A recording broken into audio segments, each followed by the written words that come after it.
کہ اے نبی آپ ان لوگوں کو بتلا دیجئے کہ میں فلا اعبد الذین تعبدون من دون اللہ، میں ان خداؤں کی، ان معبودوں کی اور ان بتوں کی پوجا نہیں کرتا جن کی تم پوجا کرتے ہو، جن کو تم مانتے ہو، جن کی تم عبادت کرتے ہو۔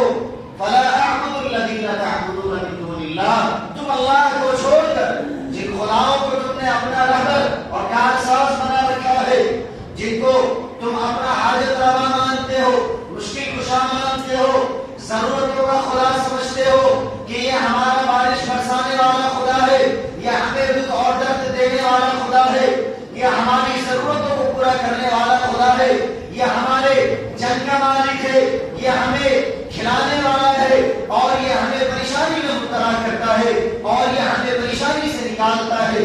غرض کے ہر ایک چیز کے لیے الگ الگ تم نے کیٹیگری اور خداؤں کا ایک درجہ بنا کر کے تم نے رکھا ہے۔ اے نبی آپ ان کو بتا دیجئے فلا اعبد الذین تعبدون من دون اللہ، کہ تم اللہ کے علاوہ جن خداؤں کی تم عبادت کرتے ہو، ان کو جنہیں تم نے ہاتھوں سے بنایا ہے، تراشا ہے، سجایا ہے، اور پھر تم اس کے سامنے متھے ٹیکتے ہو اور ان کو اپنا حاجت روا اور مشکل کشا سمجھتے ہو، میں اس سے بری کا اعلان کرتا ہوں، میں اس سے بالکل بری الذمہ ہوں۔ اللہ تعالیٰ نے فرمایا اے نبی آپ مجھ سے کہہ دیجئے فلا اعبد الذین تعبدون من دون اللہ، میں عبادت نہیں کرتا اس کی جس کی تم عبادت کرتے ہو، میں نہیں مانتا ہوں خداؤں کو جن کو تم مانتے ہو۔ آگے اللہ تعالیٰ نے پھر فرمایا وَلَٰكِنْ اعْبُدُوا اللَّهَ الَّذِي يَتَوَفَّاكُمْ، اے نبی آپ بتلا دیجئے اپنے دین کے بارے میں، اپنے مسلک کے بارے میں، اپنے عقیدے کے بارے میں، اپنی شریعت کے بارے میں کہ آپ کس کی عبادت کرتے ہیں، آپ ان کو بتائیں۔ وَلَٰكِنْ اعْبُدُوا اللَّهَ الَّذِي يَتَوَفَّاكُمْ، اللہ تعالیٰ نے فرمایا اے نبی آپ کہہ دیجئے میں عبادت کرتا ہوں اس خدا کی جو موت و حیات پر قادر ہے، جو جلانا اور مارنا جانتا ہے، جو روزی دینا جانتا ہے، جو پوری کائنات کو چلانا جانتا ہے، جو دکھ اور درد کا مالک ہے، جو عزت ذلت کا مالک ہے، جو اگر کسی کو مارنا چاہے ساری دنیا مل کر کے اسے بچانے میں آ جائے بچا نہیں سکتا، اگر کسی کو عزت دینے میں آ جائے ساری دنیا مل کر کے اسے ذلیل کرنا چاہے اللہ تعالیٰ کے سامنے کوئی پر نہیں مار سکتا، کسی کی ہمت نہیں ہو سکتی۔ اللہ تعالیٰ نے فرمایا وَلَٰكِنْ اعْبُدُوا اللَّهَ الَّذِي يَتَوَفَّاكُمْ، وہ جو موت کا مالک ہے، حیات کا مالک ہے، الَّذِي خَلَقَ الْمَوْتَ وَالْحَيَاةَ لِيَبْلُوَكُمْ أَيُّكُمْ أَحْسَنُ عَمَلًا، اللہ تعالیٰ نے فرمایا وہی وہ اللہ ہے جس نے موت اور حیات کو پیدا کیا ہے انسانوں کی آزمائش کی۔ لیکن آج کفار مکہ کی طرح انسان اللہ تعالیٰ کے در کو چھوڑ کر غیر اللہ کے در پر جاتا ہے، اللہ کی چوکھٹ کو چھوڑ کر، اللہ کے در کو چھوڑ کر، اللہ کے حضور کو چھوڑ کر اور اللہ کے گھر کو چھوڑ کر انسان غیروں کے در پر، غیروں کے چوکھٹ پر متھے ٹکتا ہے اور غیروں سے اپنا حاجتوں کو، اپنی ضرورتوں کو اور اپنی خواہشات کو مانتا ہے، ان سے مرانے مانتا ہے، ان کے سامنے عاجزی انکساری کرتا ہے۔ اللہ نے فرمایا وہ شخص جسے تم نے خود نہلایا، جسے تم نے خود دفنایا، پہنایا اور اسے لاکھوں من مٹی کے نیچے جسے تم نے دفن کر دیا ہے، اس کے سامنے تم سر جھکاتے ہو، اس سے تم اپنی حاجت روائی کرتے ہو، اس کے سامنے تم اپنی ضرورتوں کو رکھتے ہو، کیسے وہ تمہاری ضرورتوں کو پوری کر سکتا ہے جو خود اپنی موت پر قادر نہیں؟ اللہ تعالیٰ نے فرمایا وَلَٰكِنْ اعْبُدُوا اللَّهَ الَّذِي يَتَوَفَّاكُمْ، اے نبی آپ کہہ دیجئے میں اس خدا کی عبادت کرتا ہوں جو زندہ ہے، حی ہے اور قائم رہنے والا ہے۔ اللہ لا الہ الا هو الحی القیوم، وہ اللہ کی ذات، وہ اللہ جو حی بھی ہے، اللہ لا الہ الا هو الحی القیوم، اور وہ قائم بھی ہے، باقی بھی ہے، جیسا وہ اصل میں تھا ویسا ہی آج بھی ہے اور ہمیشہ رہے گا۔ قیامت آ جائے گی، دنیا ختم ہو جائے گی، زمانہ ختم ہو جائے گا، دنیا فنا ہو جائے گی، ہر چیز ختم ہونے والی ہے۔ اللہ نے فرمایا کل من علیہا فان ویبقى وجہ ربک ذو الجلال والاکرام، چیزیں برباد ہو جائیں گی، صرف اللہ کی ذات باقی رہے گی. وہ اللہ جو باقی رہنے والا ہے، جس کی ذات بقا والی ہے، جو ہمیشہ رہنے والی ہے. جب کچھ نہ تھا اس وقت بھی اللہ کی ذات تھی، اور جب کچھ نہ رہے گا اس وقت بھی صرف اللہ کی ذات ہوگی. تو پھر ایسا خدا عبادت کے لائق بھی ہے اور سر جھکانے کے بھی لائق ہے.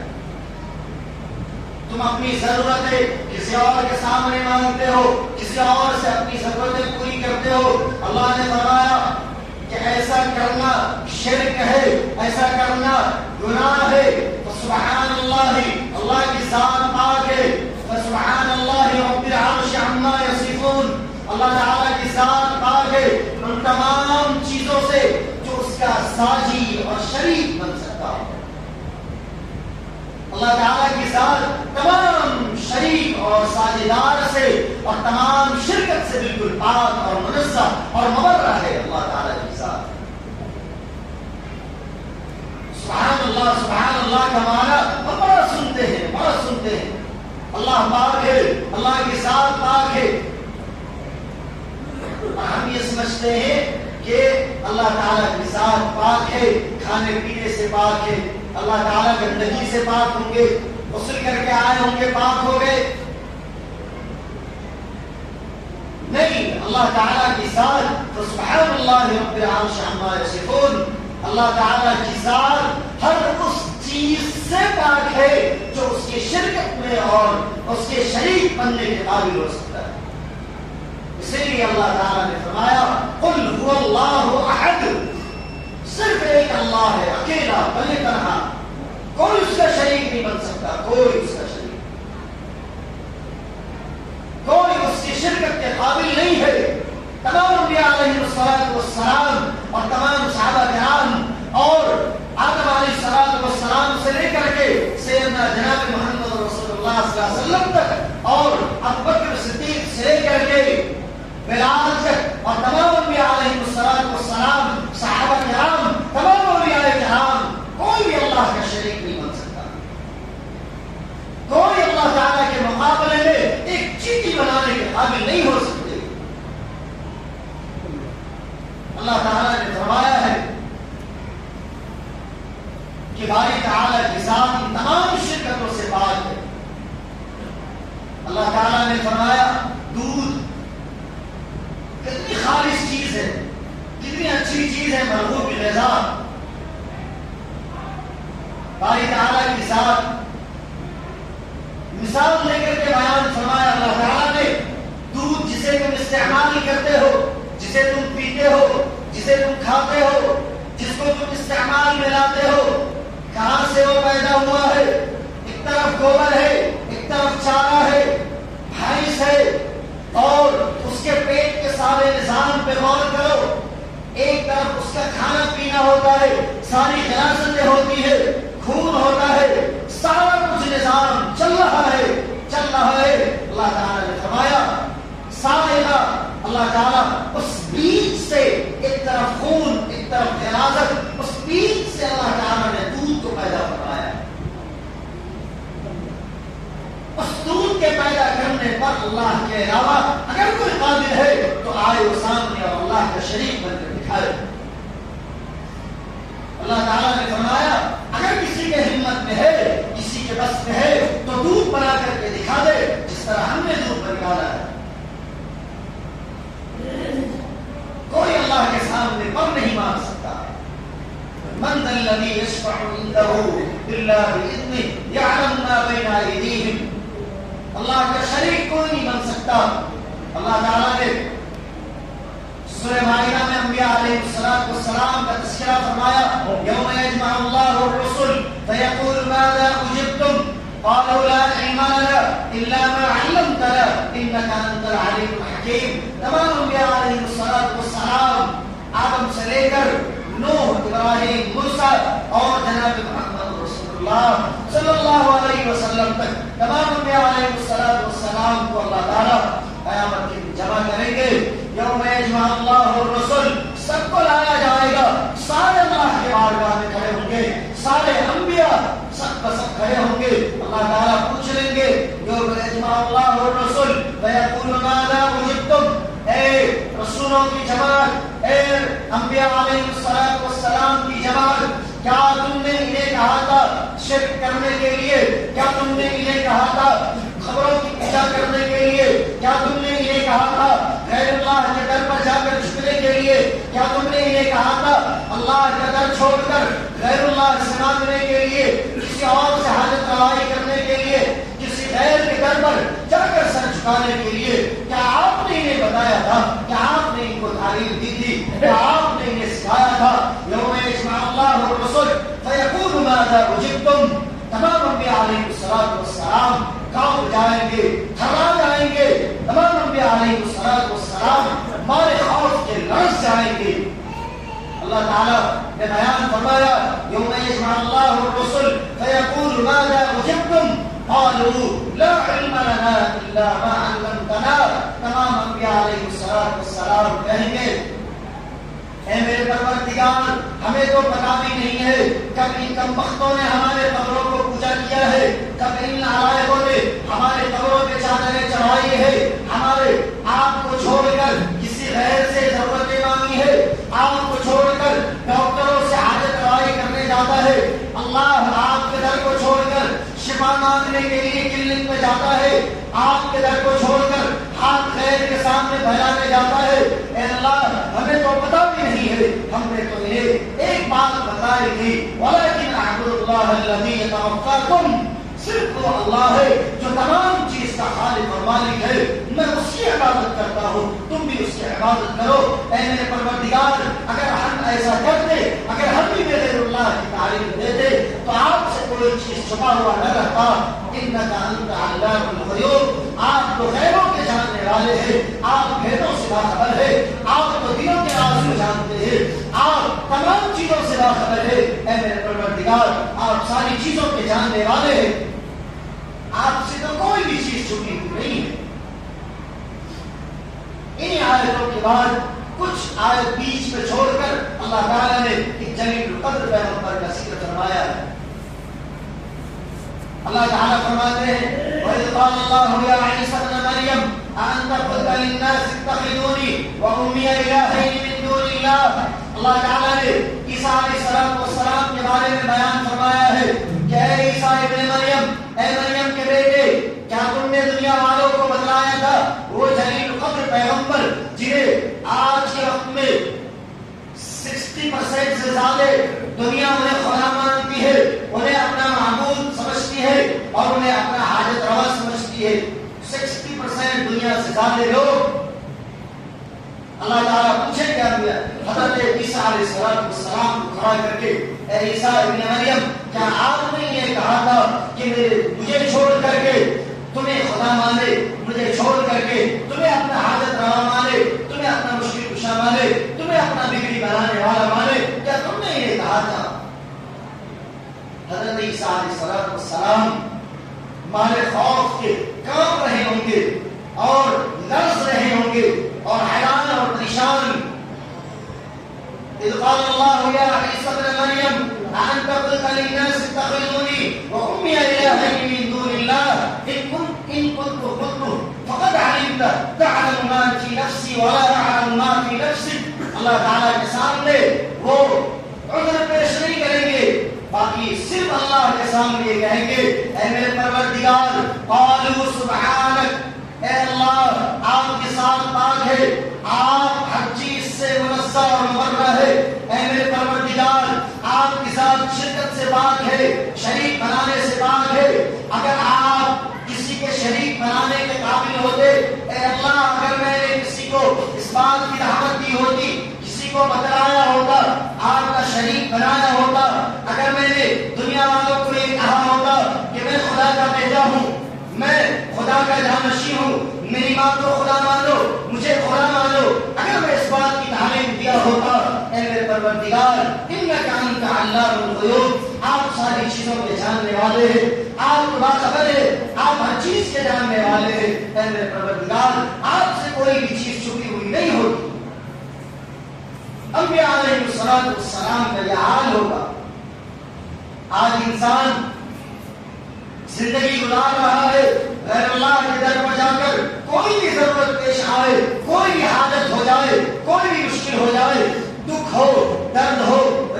ہو غم ہو، ہر اعتبار سے جہاں بھی جس وقت بھی زندگی کے جس مرحلے میں انسان کو ضرورت پیش آئے، اللہ کے در کو چھوڑ کر غیر اللہ کے در پر انسان جانا چاہتا ہے۔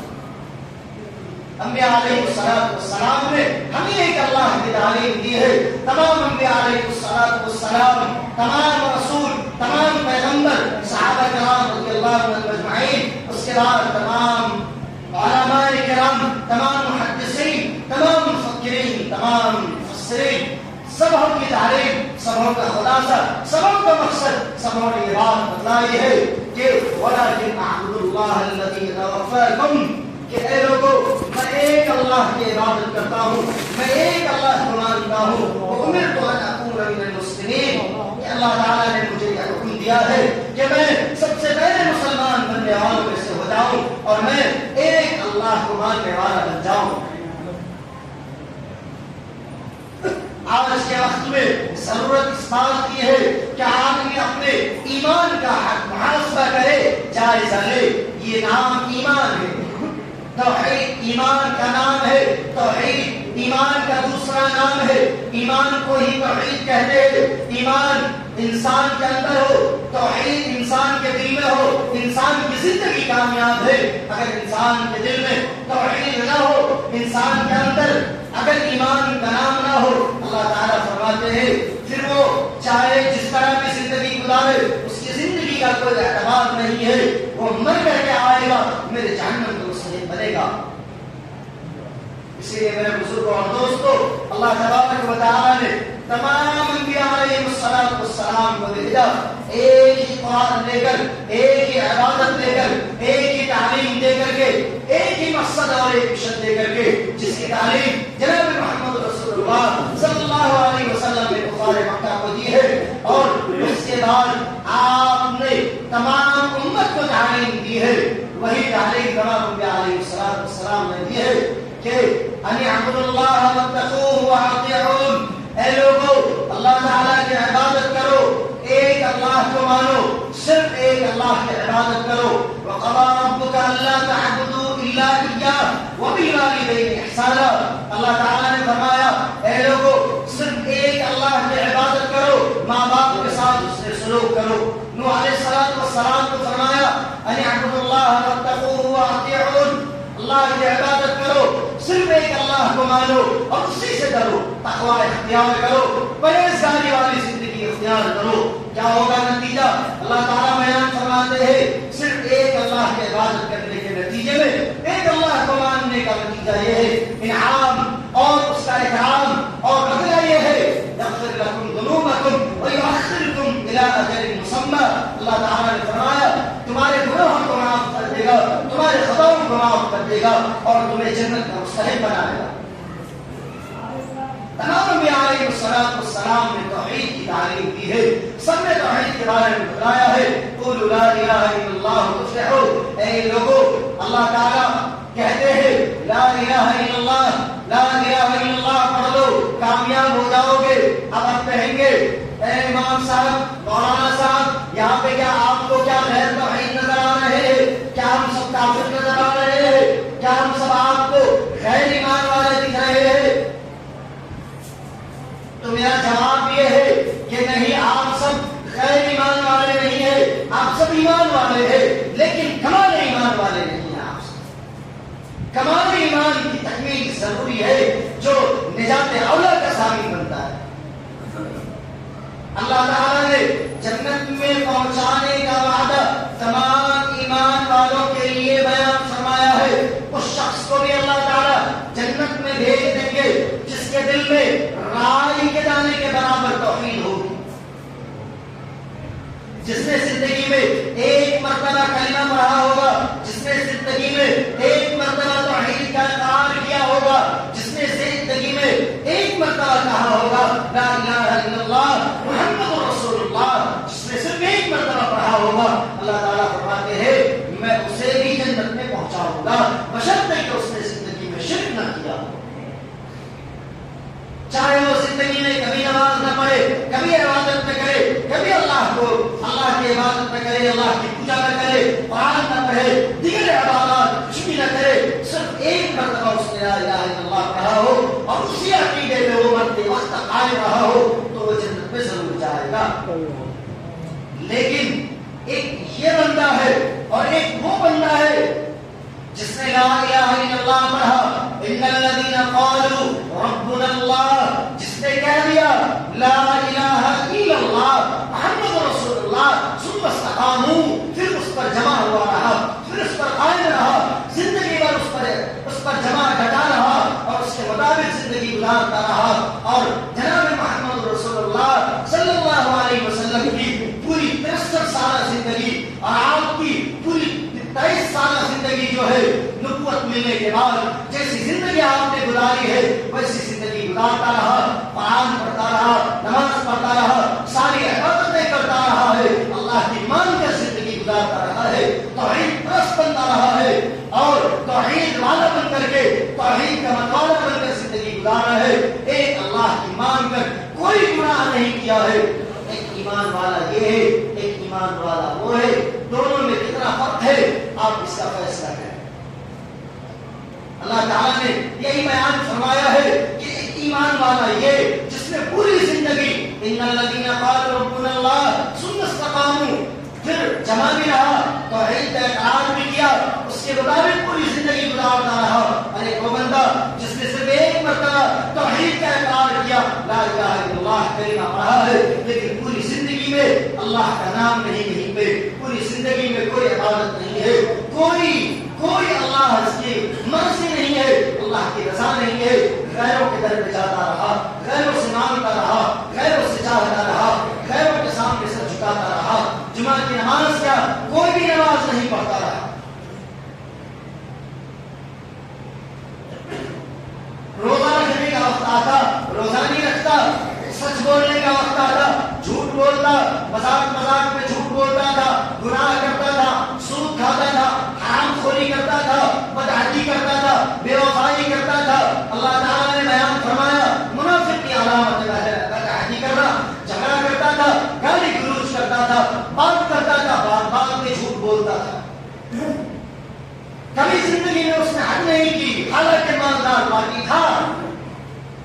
اللہ نے دولت دی, ثروت دی, صاحب حیثیت بنایا ہے, زندگی میں عبادت کر سکتا ہے, لیکن اس نے کبھی عبادت نہیں کی ہے.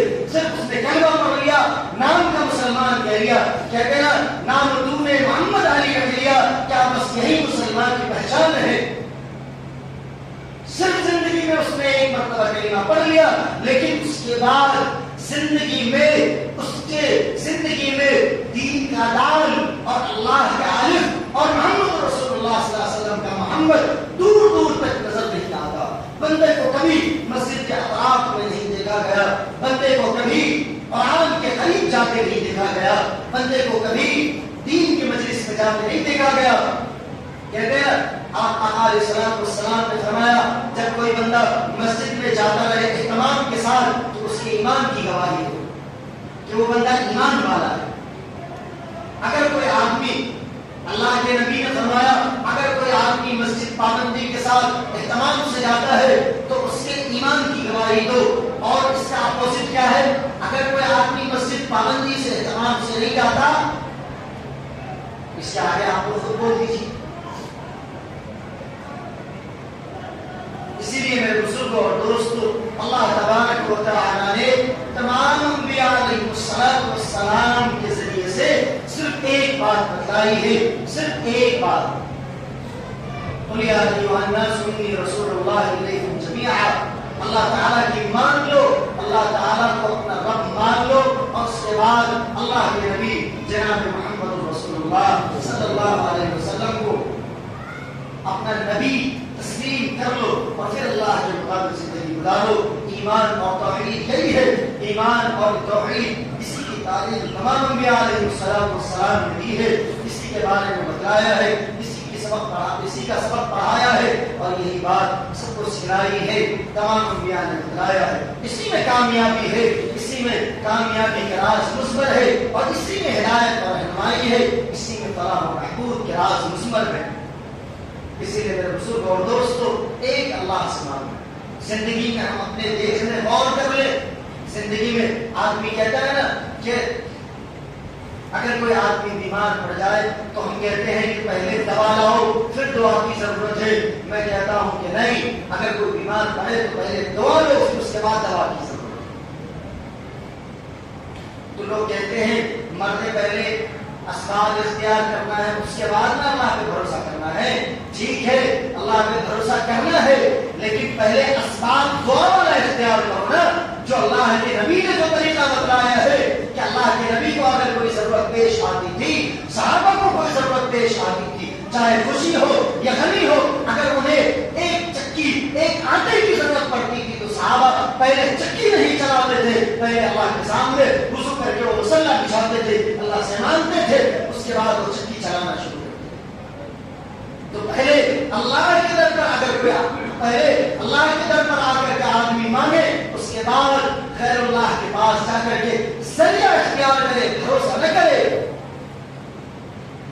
جیسے ڈاکٹر کی مثال، ضرورت مندوں کی مثال، دکانداروں کی مثال، حاجت روائی جس کے سامنے آدمی ہاتھ پھیلاتا ہے، مجھے پیسے کی ضرورت ہے، تنگی کی ضرورت ہے، تنگی ہو گئی ہے، بھائی اتنے پیسے چاہیے. آدمی فلاں سے قرض لینا گوارا کرتا ہے، لیکن اللہ کے سامنے 2 رکعت نماز پڑھ کے آدمی اللہ سے نہیں مانگ سکتا، اللہ سے کوئی نہیں مانگنا چاہتا. یہ بات اللہ تعالیٰ کو پسند نہیں ہے کہ بندہ میرا ہے اور مجھ سے مانگنے کے بجائے کسی اور سے جا کر کے پہلے مانگ رہا ہے. اللہ تعالیٰ ہم تمام لوگوں کو عمل کی توفیق عطا فرمائے. وآخر دعوانا الحمدللہ.